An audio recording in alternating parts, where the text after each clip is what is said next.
Chris knew exactly where she was on January 28, 1986. As a matter of fact, nearly all Americans can recall what they were doing at the moment the Space Shuttle Challenger exploded. It is one of the most tragic moments in the history of the country, and it is one that will not be forgotten. Chris was working as a clerk at a clothing manufacturing plant in Commerce, California, which is about 3 miles from downtown Los Angeles. On that morning, she was filing some documents when one of her coworkers came through the door into a large work area that contained about 20 employees. "The shuttle just blew up," he shouted. Most employees were taken aback. They had no idea what he was talking about.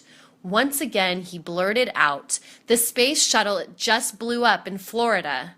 Chris knew at that time something went very wrong. The Space Shuttle program began in the early 80s and continued to this day. The fleet consists of various shuttles that are designed to go into space, establish an orbit, and do a variety of tasks. It was heralded as a new era in space exploration. In the past, space exploration vehicles were used once and then discarded. The shuttle program revolutionized the way space travel was done. Chris couldn't believe her ears. Soon, almost all employees huddled around the lunchroom TV set, watching in horror the events taking place.